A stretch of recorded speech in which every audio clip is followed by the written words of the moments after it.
जय श्री कृष्णा दोस्तों। जिस वक्त आप चारों तरफ से समस्याओं से घिर जाओ तो समझ लेना आपके जीवन का सबसे बड़ा परिवर्तन होने वाला है।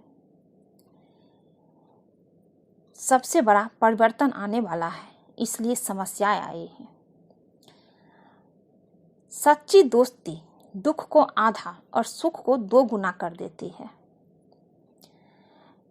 जैसे समुद्र के पार जाने के लिए नाव ही एकमात्र जरिया है, वैसे ही स्वर्ग में जाने के लिए सत्य ही एक सीढ़ी है। जीवन का दूसरा नाम संघर्ष है, इसलिए बिना संघर्ष के कुछ नहीं मिलता है। जो दान कर्तव्य समझकर बिना किसी शक के किसी जरूरतमंद को दिया जाए, वही सच्चा दान है। जो चीज तुम्हारे दायरे से बाहर हो, उसमें समय गंवाना मूर्खता है। चुप रहने से बड़ा कोई जवाब नहीं और माफ कर देने से बड़ी कोई सजा नहीं। इसलिए अगर आपसे कोई माफी मांगे तो माफ कर दीजिए। सिर्फ मन ही किसी का दोस्त और किसी का दुश्मन होता है। ये मन ही तो है जो किसी का दोस्त होता है और किसी का दुश्मन। जो हम सोचते हैं वही हम कर लेते हैं। इसलिए मन को हमेशा अपने बस में रखना चाहिए। लगातार कोशिश करने से अशांत मन को भी बस में किया जा सकता है। इसलिए अपने मन को बस में रखिए। दुश्मन बना के नहीं, दोस्त बना के रखना चाहिए। इंसान अपने विश्वास से निर्मित होता है। जैसा वो विश्वास करता है वैसा बन जाता है। अगर हम बुरा सोचते हैं, नकारात्मकता मेरे मन में आते हैं, तो नकारात्मक हम हो जाते हैं। हम अच्छा नहीं सोचते हैं, फिर हमारे साथ सब कुछ बुरा होने लगता है। हम किसी में भी अच्छाई नहीं देख पाते। और अगर सकारात्मक सोचते हैं तो हम खुश रहते हैं। हम सब कुछ अच्छा हमारे साथ होता है, सब में हम अच्छाई देखते हैं। इसलिए सकारात्मक सोचिए, अपना अच्छा होगा।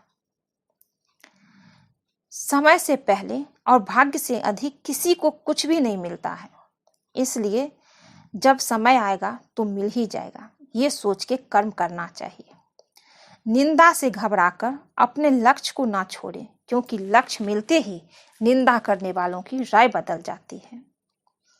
जो लोग जितना शांत होता है, वो उतनी गहराई से अपनी बुद्धि का प्रयोग कर सकता है। व्यक्ति को अपनी इंद्रियों को बस में रखने के लिए बुद्धि और मन को नियंत्रित रखना होगा। जब इंसान अपने काम में आनंद खोज लेता है, तब वह पूर्णता प्राप्त कर लेता है। सदैव संदेह करने वाले व्यक्ति के लिए प्रसन्नता ना इस लोक में है, ना ही कहीं और है। स्वयं पर विश्वास करना ही सफलता की कुंजी है। अत्यधिक मोह ही दुख का कारण है। इसलिए किसी भी चीज से अत्यधिक मोह मत कीजिए। जो मनुष्य स्वयं को शांत और संयमित रखता है, वही सच्चा ज्ञानी है। अपने भीतर के सत्य को जानो, यही मुक्ति का मार्ग है। आत्मा को ज्ञान के प्रकाश से प्रकाशित करो। दुख से मुक्ति का मार्ग आत्मा को जानना है। सभी का समान सम्मान करना चाहिए। सभी का समान सम्मान करना ही सच्ची भक्ति है। सफलता और असफलता को समान दृष्टि से देखने वाला ही सच्चा योगी है। दूसरों के कार्यों की तुलना से अपने से ना करो। कभी भी दूसरों के कार्यों की तुलना अपने से ना करो। ना अपने बच्चों की तुलना किसी से करो। अपने धर्म का पालन करो। भक्ति और श्रद्धा से किया गया कार्य ही फलदायी होता है। तुम्हारे पास जो समय है उसी का सदुपयोग करो। परिवर्तन संसार का नियम है। जो आज तुम्हारा है, कल किसी और का होगा। कृष्ण कहते हैं, मैं उन्हें ज्ञान देता हूं जो सदा मुझसे जुड़े रहते हैं और जो मुझसे प्रेम करते हैं। हमेशा याद रखना, बेहतरीन दिनों के लिए बुरे दिनों से लड़ना पड़ता है। प्रत्येक बुद्धिमान व्यक्ति को क्रोध और लोभ त्याग देना चाहिए, क्योंकि इसे आत्मा का पतन होता है। जो सभी इच्छाएं त्याग देता है, जो इंसान सभी इच्छाएं त्याग देता है उसे शांति की प्राप्ति होती है। जीवन का उद्देश्य आत्मा को जानना और ब्रह्मा के साथ एकाकार होना है। सबसे समझदार इंसान वही है जो सफलता मिलने पर अहंकार में नहीं आता और असफलता में गम में नहीं डूब जाता। मन की गतिविधियों, होश, श्वास और भावनाओं के माध्यम से भगवान की शक्ति सदा तुम्हारे साथ है और लगातार तुम्हें बस एक साधन की तरह प्रयोग करके सभी कार्य कर रही है। अपने अनिवार्य कार्य करो, क्योंकि वास्तव में कार्य करना ही निष्क्रियता से बेहतर है। ज्ञानी व्यक्ति ज्ञान और कर्म को एक रूप से देखता है, वही सही मायने में देखता है। जो मन को नियंत्रित नहीं करते, मन उसके लिए शत्रु के समान कार्य करता है। इसलिए अपने आप पे, अपने मन पे नियंत्रित करना सीखो। कृष्ण कहते हैं, आत्मज्ञान की तलवार से काटकर अपने हृदय के अज्ञान के संदेह को अलग कर दो। अनुशासित रहो, उठो।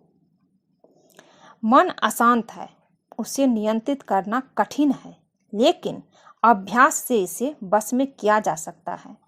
इसलिए अभ्यास करो शांत रहने की, मन को नियंत्रित में रखने की। इस जीवन में कुछ खोता है ना व्यर्थ होता है। कृष्ण कहते हैं, मनुष्य अपने विश्वास से निर्मित होता है। जैसा वो विश्वास करता है वैसा बन जाता है। व्यक्ति जो चाहे बन सकता है यदि वो विश्वास के साथ इच्छित वस्तु पर लगातार चिंतन करे। कृष्ण कहते हैं, उससे मत डरो जो वास्तविक नहीं है, जो कभी था न कभी होगा। जो वास्तविक है वो हमेशा था और उसे कभी नष्ट नहीं किया जा सकता है। लोग आपके अपमान के बारे में हमेशा बात करेंगे। सम्मानित व्यक्ति के लिए अपमान मृत्यु से भी बदतर है। प्रबुद्ध व्यक्ति के लिए गंदगी का ढेर, पत्थर और सोना सभी समान है। निर्माण केवल पहले से मौजूद चीजों का प्रेक्षण है। भगवान प्रत्येक वस्तु में है और सबके ऊपर भी उनका आशीर्वाद है। बस उसका कर्म सही होना चाहिए। वो कर्मों के अनुसार अपना फल भोगता है। बुद्धिमान व्यक्ति कामुक सुख में आनंद नहीं लेता। हर व्यक्ति का विश्वास उसकी प्रकृति के अनुसार होता है। कृष्ण कहते हैं, मैं उन्हें ज्ञान देता हूँ जो सदा मुझसे जुड़े रहते हैं और जो मुझसे प्रेम करते हैं। मैं सभी प्राणियों को समान रूप से देखता हूँ। ना कोई मुझे कम प्रिय है ना अधिक, लेकिन जो मेरी प्रेम पूर्वक आराधना करते हैं वो मेरे भीतर रहते हैं और मैं उनके जीवन में आता हूँ। जो कार्य में निष्क्रियता और निष्क्रियता में कार्य देखता है वो एक बुद्धिमान व्यक्ति है। कृष्ण कहते हैं, मैं धरती की मधुर सुगंध हूँ, मैं अग्नि की उष्मा हूँ, सभी जीवित प्राणियों का जीवन और सन्यासियों का आत्म संयम हूँ। तुम उसके लिए शोक करते हो जो शोक करने के योग्य नहीं, और फिर भी ज्ञान की बातें करते हो। बुद्धिमान व्यक्ति ना जीवित और ना ही मृत व्यक्ति के लिए शोक करते हैं। कभी ऐसा समय नहीं था जब मैं या ये राजा महाराजा अस्तित्व में नहीं थे, ना ही भविष्य में कभी ऐसा होगा कि हमारा अस्तित्व समाप्त हो जाए। कृष्ण कहते हैं, कर्म मुझे बांधता नहीं, क्योंकि मुझे कर्म के प्रतिफल की कोई इच्छा नहीं। कर्म उन्हें बांधता जिसने काम का त्याग कर दिया है। बुद्धिमान व्यक्ति को समाज कल्याण के लिए बिना आसक्ति के काम करना चाहिए। जो व्यक्ति आध्यात्मिक जागरूकता के शिखर तक पहुंच चुके हैं उनका मार्ग है निस्वार्थ कर्म। जो भगवान के साथ संयोजित हो चुके हैं उनका मार्ग है स्थिरता और शांति। जब वे अपने कार्य में आनंद खोज लेते हैं तब वे पूर्णता प्राप्त करते हैं। कृष्ण कहते हैं, जो सभी इच्छाएं त्याग देता है, मैं और मेरा की लालसा और भावना से मुक्त हो जाता है, उसे शांति प्राप्त होती है। हे अर्जुन, हम दोनों के कई जन्म हुए हैं, मुझे याद है, लेकिन तुम्हें नहीं। कर्म योग वास्तव में एक परम रहस्य है। यद्यपि मैं इस तंत्र का रचयिता हूँ, लेकिन सभी को यह ज्ञात होना चाहिए कि मैं कुछ नहीं करता और मैं अनंत हूँ। मैं उष्मा देता हूँ, मैं वर्षा करता हूँ और रोकता भी हूँ, मैं अमृत भी हूँ और मृत्यु भी हूँ, कृष्ण कहते हैं। कृष्ण कहते हैं, बुरे कर्म करने वाले सबसे नीच व्यक्ति जो राक्षसी प्रवृत्ति से जुड़े हुए हैं और जिनकी बुद्धि माया ने हर ली है, वो मेरी पूजा या मुझे पाने का प्रयास नहीं करते। जो कोई भी जिस किसी भी देवता का पूजा विश्वास के साथ करने की इच्छा रखता है, कृष्ण कहते हैं, जो कोई भी किसी भी देवता की पूजा विश्वास के साथ करने की इच्छा रखता है, मैं उसका विश्वास उसी देवता में दृढ़ कर देता हूँ। हे अर्जुन, मैं भूत, वर्तमान और भविष्य के सभी प्राणियों को जानता हूँ, किंतु वास्तविकता में मुझे कोई नहीं जानता। जो मृत्यु के समय मुझे स्मरण करते हुए अपना शरीर त्यागता है, वो मेरे धाम को प्राप्त होता है, इसमें कोई भी संशय नहीं है। आत्मा को ना शस्त्र काट सकते हैं, ना ही अग्नि इसे जला सकती है, जल इसे गीला नहीं कर सकता और वायु इसे सुखा नहीं सकता। आत्मा अमर है। आज के लिए बस इतना ही दोस्तों। अगर ये भगवत गीता आप सबको पसंद आए तो चैनल को लाइक कीजिए, शेयर कीजिए और सब्सक्राइब कीजिए। जो लोग नए हैं, बेल आइकन जरूर दबा दीजिए ताकि वीडियो डालते ही आप सबके पास पहुंच जाए।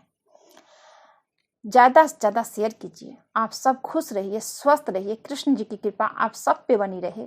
जय श्री कृष्ण।